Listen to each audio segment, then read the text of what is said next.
Welcome to another edition of the Varsity Voices. I am Dan Frevaletti, and as always, with me is my co-host Joe Frevaletti. Joe, we have got a big day on the podcast. You know why? No, I have no idea, Dan. Tell me the why. Varsity Voices has our first sponsor. Woo! Yes, right. Yeah, Round of applause for our first sponsor. Hold on. Here we go. It's been a long time coming. Joe, how many episodes have we done? We have done, this is our 66th episode. 66 episodes. Okay. Yes. So, well, Joe, I've got more good news. You know what? You are, I didn't expect any of this, Dan, but you're full of it. Usually you're full of it. But I didn't expect any of this. But here, lay it on me. All right. That sponsor is on the show with us tonight. Really? Yes. All right. Yes. Yeah. So well, who is it? Well, without any further delay. Yeah. All right. Let me introduce our guest. I'm going to read his bio. So I want to welcome to the podcast Christopher Cobb, who is a real estate agent for Remax of Naperville. Christopher has deep roots as a Naperville resident since 1976. He graduated from St. Peter and Paul Catholic School and Bennett Academy High School. He graduated from Illinois State University with a Bachelor of Science and Real Estate in 1992. With over 30 years experience and guidance from his parents, who were also top producing Naperville realtors for over 35 years, Christopher has helped thousands of families buy and sell real estate throughout DuPage and Will counties. His dedicated approach to personalized customer service has recently earned him, check this out, Joe, the Remax Circle of Legends Award for selling over $500 million in real estate. Yeah, that Circle of Legends. I love that title. That's a great title. Yeah. In addition to his real estate career, Christopher is a dedicated father and community member.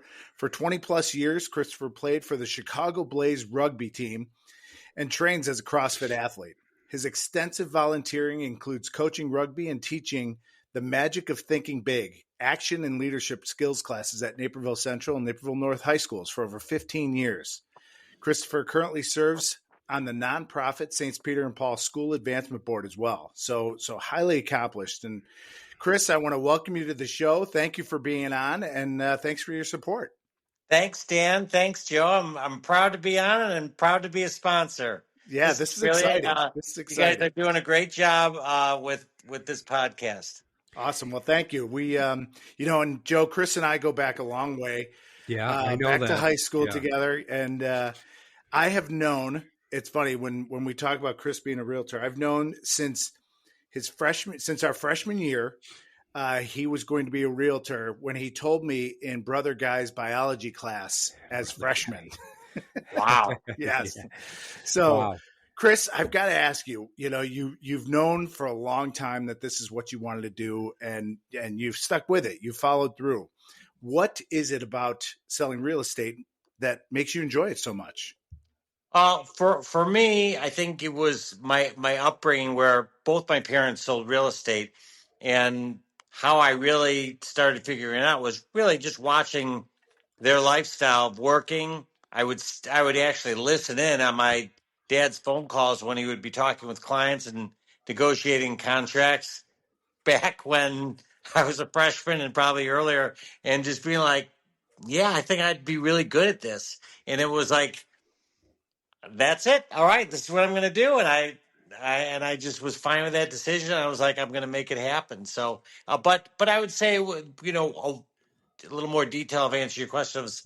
It's just working with people. It's like I just get to work and guide people on a specialty of something I could really be excited about, which is homes and design. And you know me, I'm like, I love people and I love being with them and helping people. And so I think it just came natural to me. And it is honestly, it's never really felt like a real job to me. And I think awesome. that's what's allowed me to do well with it. Yeah, that says a lot. Yeah. So, Chris, what have you kind of drawn upon from, if you're going all the way back to your high school years, and you were just talking about watching your parents work and the way they work, how have you kind of drawn upon that and taken that forward in your career? I would say I did watch how my parents were just with people in general, where everyone was treated well, everyone was treated the same, everyone was treated with love. I mean, I'm sure Dan remembers coming to our house a million times in high school, where whether that's the family parties or our buddies' parties, were just the welcoming and wanting to be with people and wanting to make people's lives better, and that was uh, really the biggest thing. Like when I was about to go to college, I asked my dad. I told him, I'm like, I definitely want to sell real estate, and what classes do you think I should take to help prepare me for this? And he's like, honestly, I don't think there's any classes or any major that you should do. He's like, I would major in the area that you find really interesting, but rather than the academic classes that you take, he's like, really spend the time when you're in college and pay attention to the rest of the people there. You're going to see some people really thrive, and you're going to see people blow it. Figure out what makes these people tick, and why some of these people are just really thriving and winning at what they're doing, and some people that fizzle out. And he's like, join sports and clubs and just figure out what makes people tick, and how to help them, and you'll do just fine. And that's really what I did.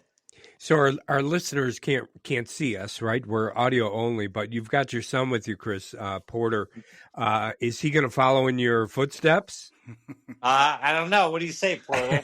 I will not be a realtor. I can tell you. You won't. Oh my God! Yeah, You've got time. You still have time to change. He's got lots of time. He's got a lot of things to consider. Well, you tell him what I might be a sports commentator, though. Ooh, okay. All right, I like that too. That would be his passion. All right, well, that's good. Go with the passion. That's. So you guys are his mentor right now. So awesome. That's great. Yeah. So Chris, you have we talk on the podcast weekly. We talk a lot about high school football. It's the focus of our show, and I want to ask you. Are there any lessons that you learned early on in your football career, high school football career, that you can think of that you've used throughout, whether, gosh, it could even be appointment setting or being on time or something like that have taken you, from high school that you still use today? Yeah, absolutely. I mean, well, like one of the things that you guys read in my bio was that I put together these leadership programs based on this book called The Magic of Thinking Big, which my parents introduced to me when I was in 6th grade. And it really was like think and dream creatively, setting goals to help you grow, get in the action habit. And so I did really work on applying those things early on, and definitely to school. I mean, Dan can attest to how dedicated we all were to, lifting and training and, being on time and just like really being, I remember just being a front seat, like when we're in line for training, be the step right up to the first, like when we're doing the sprints, like go through the line 100%. And it's like, it's those little extra mile things that I feel like, I was able to take further on into rugby after I, was in college and then as an adult, but also take all those principles and use them to propel me in real estate. And they're universal, regardless of where you use them. Yeah, and we're seeing, Chris, a lot of changes right now going on within high school and sports.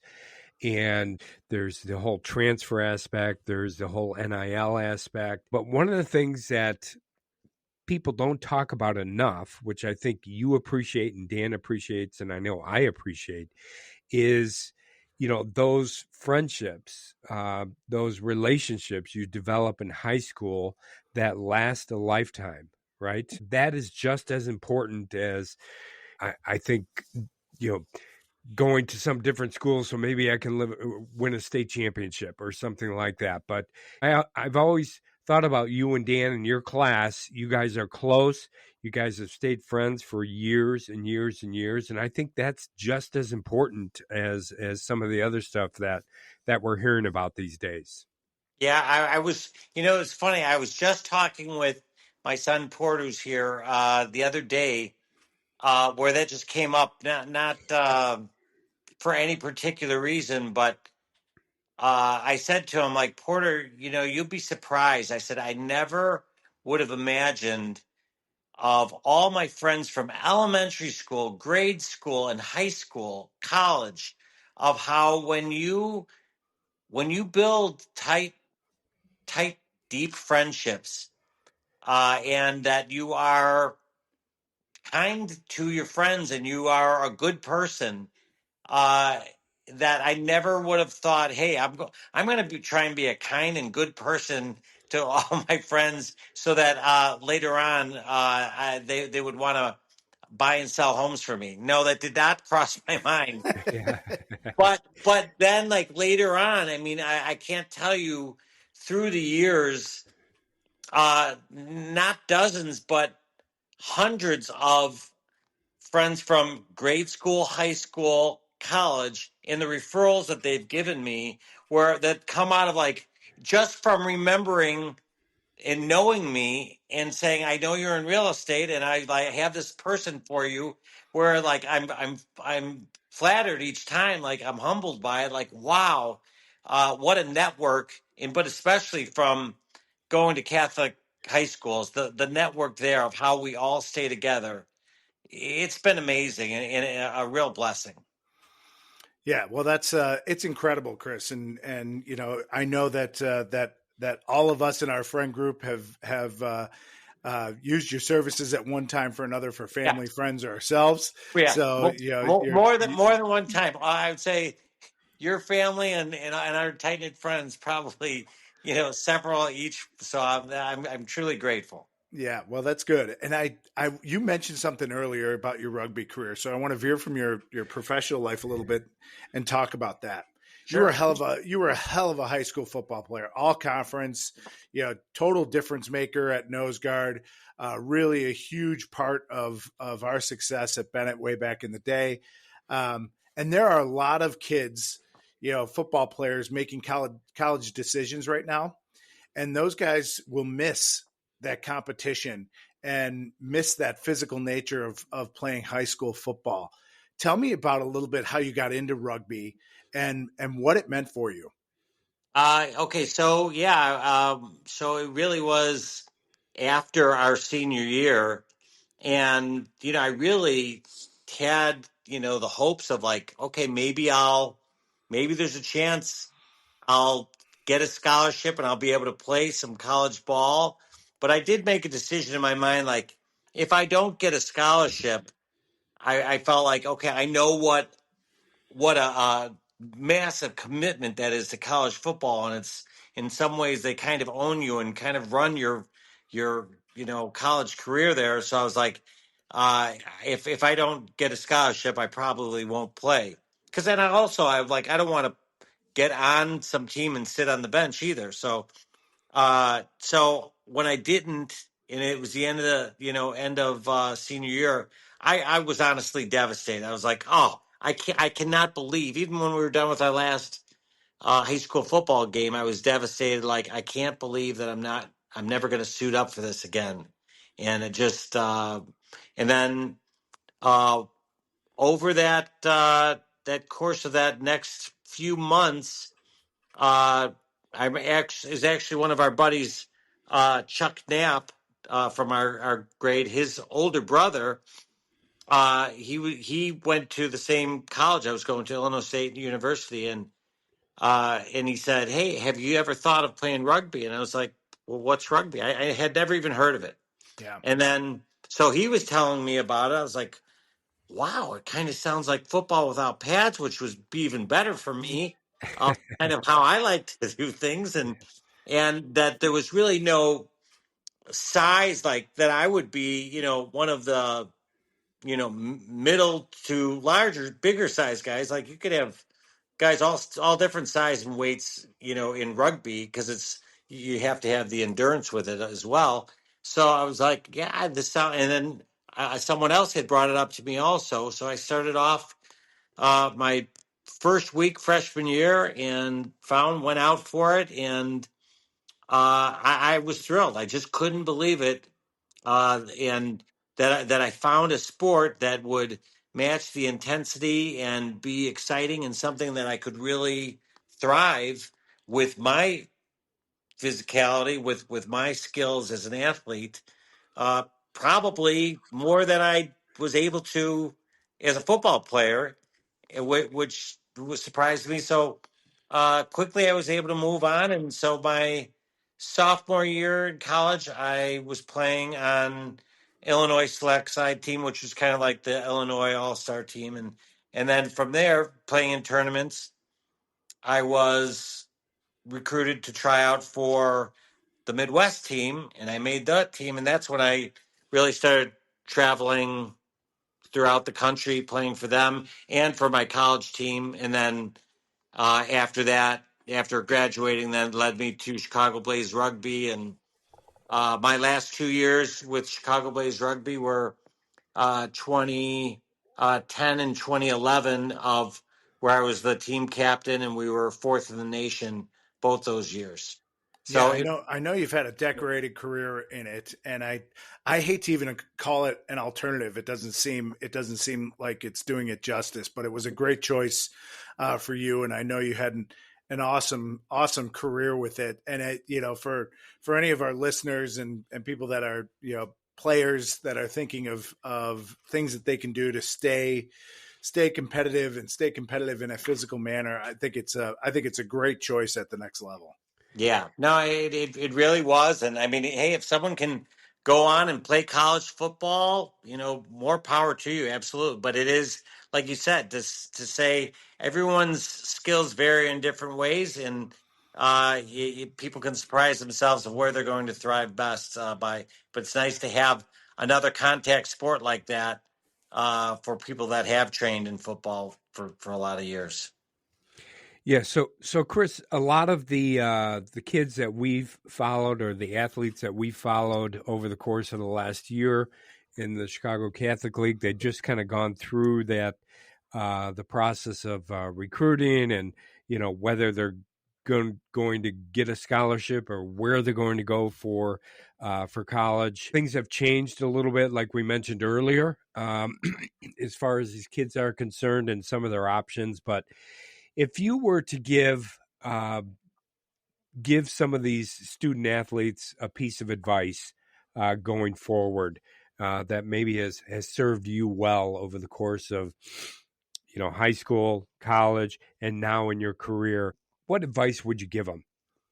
In terms of just overall general advice? Yeah, anything like that. Okay, well, I would give them, I would pass on seriously the same advice that my dad gave me, that when you're moving on to college, rather than be so zeroed in and hey, especially now in this day and age with AI, where the potential of so many jobs being taken over of it, study and major something that you really find fascinating, that you could really get excited about.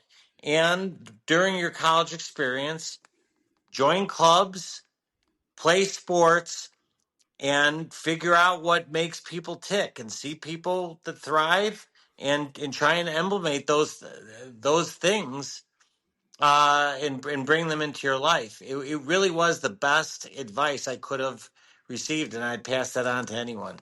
Well, it's great. Especially my boy right here. There you That's go. right. There you go. Well, Porter, are you listening, Porter? Yeah, you better be listening, right? Yeah. Porter, go ahead. I'm sorry. I don't know if you guys follow NFL at all, but the Jaguars just released Evan Ingram. Oh, wow. Okay. So, really? Yeah, breaking NFL news on the Varsity Voices. Yes. Yeah. Porter, we appreciate it. Yep. And anything else pops up, you're like who are those reporters, Joe, that get all the breaking news? Like Adam Schefter. Yes, Adam Schefter Yeah. and those guys. Yeah, that's Yeah. that's a bright future, Porter. Stick with it. Yeah, But, so now tomorrow, Porter, every Chicago radio station, radio personality will be saying, should the Bears go out and try and sign Evan Ingram, right? right. That drives me nuts. Chris, we appreciate it. And everybody, if you are ready to sell your current property and move into a new one, let Christopher's extensive negotiating experience work to guide you on all your real estate buying and selling needs. Contact Chris now to discuss the right strategy for your personalized real estate buying and selling plan. His number is 630-420-0070, which is I've always loved. Cool. Or you can visit his website at christophercobb.com. Chris, Porter, thank you for being on. We really appreciate it. We hope you can hang out for a little bit. Joe, Sure. we have a couple other things that are newsworthy that we've seen over the past week that we wanted to talk about a little bit. But Chris, thank you so much, and please hang out and chime in, you guys, wherever. All right, wherever you I'm have honored to be on here. I'm grateful to be a sponsor, and we will still stick around for sure for this episode and all your future ones. Awesome. Yes. So Dan, I think before maybe we get into one of the topics that we were going to talk about, we need to address what the NFHS came out and said today regarding transfers. That's big news. It's huge news. There's always been this. If somebody transfers from one school to the other, if their family hasn't moved, they've got to sit out a year. They're not eligible. Obviously over the past, years, 5 years, maybe, there's been more and more transferring going on. And finally, the NFHS, the CEO for that, who we've talked to on one of our episodes, she came out and said today that a lot of the state associations are going to enable kids to transfer once within their high school careers from one school to the other.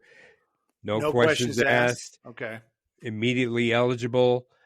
States are kind of, I think she said there's 10 state associations that have already enacted this. There's another 4 that are reviewing it, but I think it's just a matter of time. Everybody's going to jump on board. I feel like it gives a lot of these state associations, like the IHSA, gives them an out, right? Yeah, it does provide them cover for sure. And if you follow this stuff, that is kind of a shockwave to be able to make the transfer process easier. We know in Illinois that typically you have to sit out a year, and you lose all that time. You don't redshirt in high school. So you lose all that time, and you lose one of those years, and you don't get those back. So it's always been a hindrance or something that people really have to consider when transferring. And we've talked about it before, and Chris being on is a great example of this. I've always said I could not have imagined leaving, those guys that I built those relationships, right, or even early on. However, it is a reality of today's sports world, and we've talked about the trickle down of everything that happens in college eventually happens in high school, and you are seeing that. We've already seen the applications for transfers. Would you say double, Joe? They doubled from last year to this year. I was reading a little bit about this today. I think in Illinois, it was around 2,000 transfer requests this past year. I think they approved maybe 75% of those. But then I was looking at some of the other states, like Indiana. They had over 3,500 transfer requests. They've approved just about all of them. And then you've got other states, Chris, this is, something that Dan and I have talked about, but take, for example, the state of Florida. They allow unlimited transfers for high school kids. So you've got kids transferring, playing football, and then after football is over, they transfer to another school because they like to play basketball and that other school is better. So you've got states out there now doing unlimited transfers, but I think the NFHS is trying to rein it in and help the state associations, but it is like NIL, it is a train on the tracks that it's going to be hard to stop. Well, what would you guys say would be the downsides to allowing, zero regulations on these ability to transfer? You would one, and Dan probably has some too, but one would be you will end up with these super teams, right? Which is okay, I guess, right? But you're going to end up with the haves and the have-nots, and think about some of those downstate schools, Chris, high schools, Sure. Who, you're not going to get a kid from Chicago to, go down to wherever, Morris or wherever, Springfield, or Morris, they're not going to transfer there. So it's really going to, I think it's going to zap some of those programs, and I think you're going to end up with some super teams for sure. And can I ask, in this in the Catholic conference and in the public school, are we seeing more people transferring to the public schools or to the Catholic schools or Catholic to Catholic schools, or is there a certain? It's kind of all the above. I think maybe right now you're seeing a little more.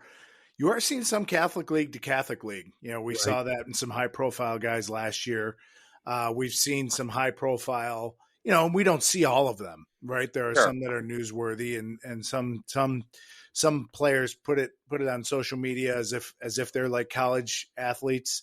But you are starting to see, because of the reputation of the Catholic League, that you're having some of those transfers go from public school to Catholic school. But more, I think more prevalent is that you are seeing schools that have big time reputations and they're the established programs are gaining more kids, be it public or private. And my issue with it, like Chris, we talked about, and I've said a million times, the relationships. And I also say this, and Joe has his typical response, the academics. Who cares? It's the academic side of it. So when you transfer from one to another, there's a gap there. And how are you filling that gap? And one thing that Dr. Niehoff pointed out to us when we had her on was the displacement of the athlete where someone is transferring into. So you've got someone that's worked their butt off and has trained and is good enough to be a starter. All of a sudden, a superstar comes in at their position. Now, I guess they can transfer too. However, maybe they don't want to, So, I guess I'm probably more. That would be. I mean, Dan, you think, or Joe, Dan, all of us, think any of us of how hard we trained, and as good as we were, if you had someone that was going to be an All-American transferring to our school in our position, the chance of being bumped and feeling at the esteem that we were would be devastating. Yeah. Especially if it was Yeah. junior, senior year. Yeah, I agree. I mean, you've got these kids who are working hard, preparing, and all of a sudden, in the summer, you've got some kid coming in who's an outstanding player, right? Who's transferring in, and all of a sudden, your senior year now is just kind of shot, right? Especially if they play your position.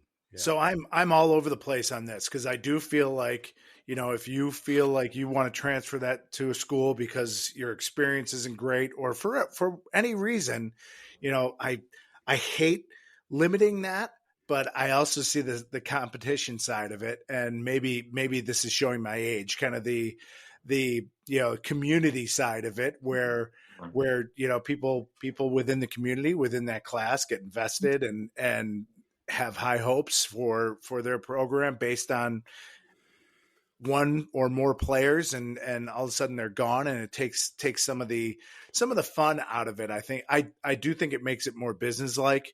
I think doing it for reasons that are strictly athletic, I don't love it, but I also struggle with, trying restricting people, telling them what they can and can't do with their high school education.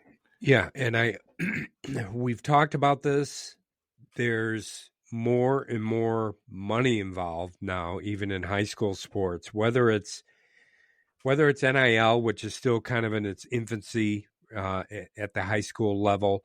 But when you're talking about somebody, if they transfer from some school that's not very good and they go to a powerhouse, the opportunities for them are probably going to be a lot more.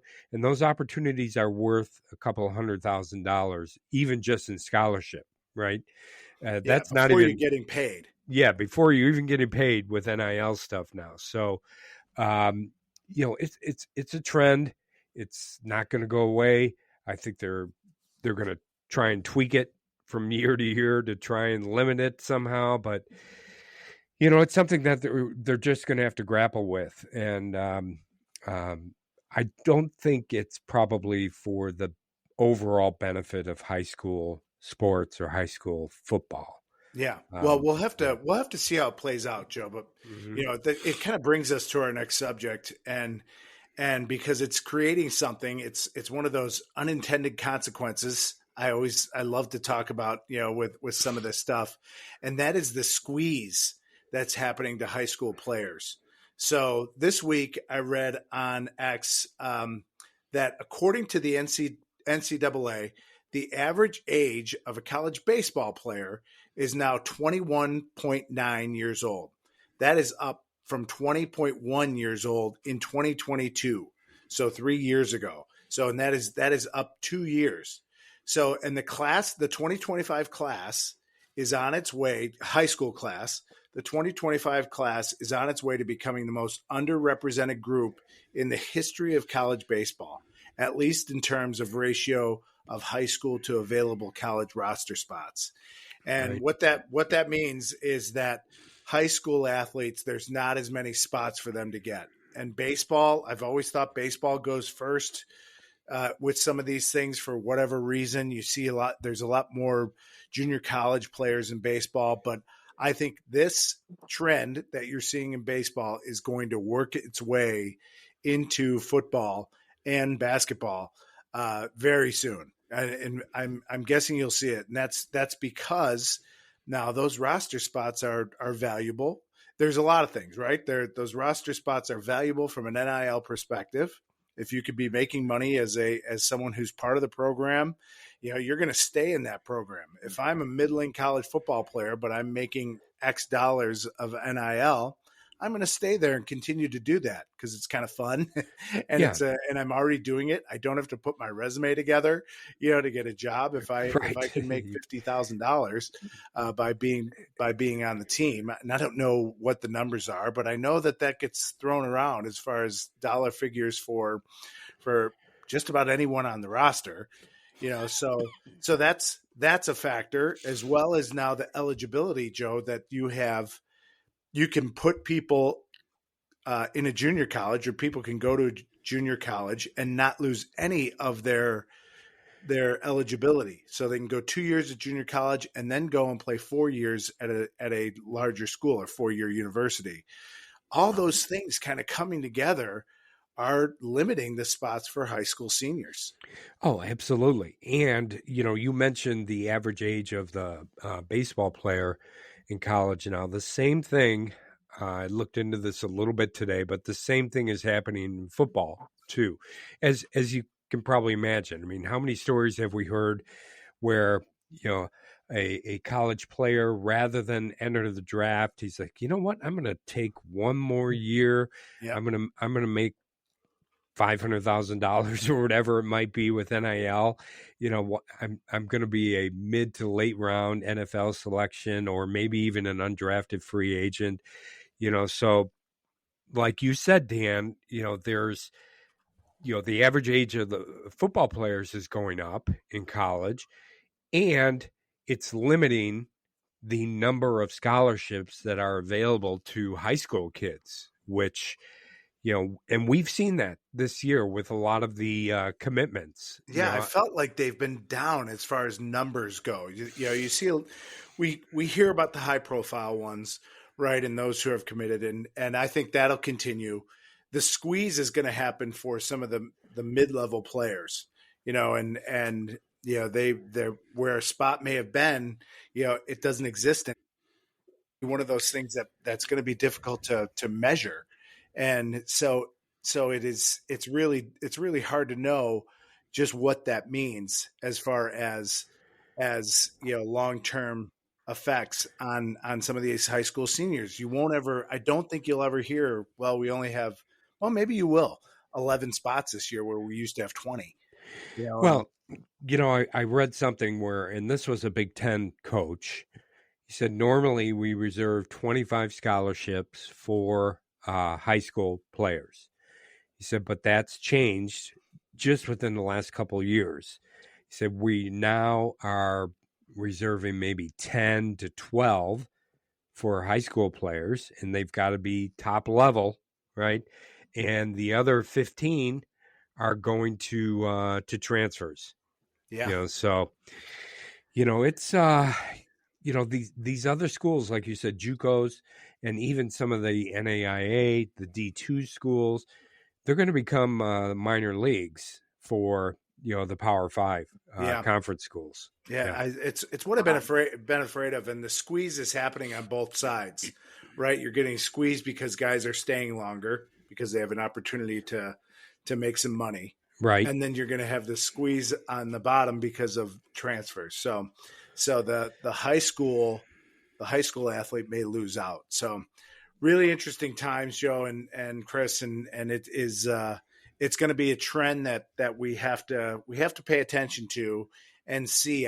Like I said, I don't know if we'll ever know that this player would have gotten a scholarship, in 20 years ago or 10 years ago or 5 years ago, whereas there's no room for that player now. It's hard to tell that, because no one will tell that to a player. Maybe they will. I don't know. I don't think they will, but we'll have to see what happens with the numbers at junior colleges, how many NAIA transfer to FCS and then FCS transfer to FBS, like all that, and lower, to call them lower level isn't fair, but the less high profile, the lower profile schools, losing players to high profile schools. It's trickling both ways, but it's squeezing the high school player.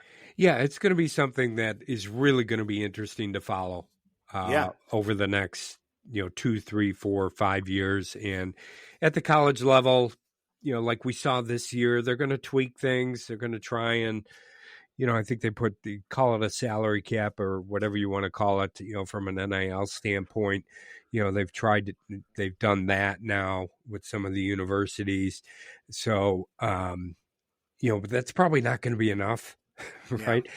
Yeah. You're going to see massive changes over the next 5 years, change after change after change, I think, and maybe try to legislate it, and so things will get tied up in courts, and we know how that goes. So we stumbled onto it, Dan. Yes, we've kind of come into this, as I don't want to say by accident, but it's kind of happened around us in our podcast, right? That, it's something that is occurring. We're seeing it. We're getting a sense of it. The news is happening daily, and so stick with us here at the Varsity Voices. We'll continue to discuss this. We find it really interesting.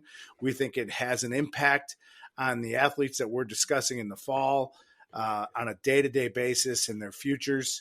So the Varsity Voices will stay on top of it for you. We will be on top of it, and we appreciate it as always. Everybody listening, make sure you like, follow, and subscribe wherever you're listening from. Again, thank you to Chris Cobb for coming on and spending some time with us. Chris, we really appreciate having you on board. Looking forward to maybe some future discussions down the road. But thank you, everybody, for listening. Thanks for having me, guys. You're welcome. All right. Thanks, and Chris. We will talk to you soon.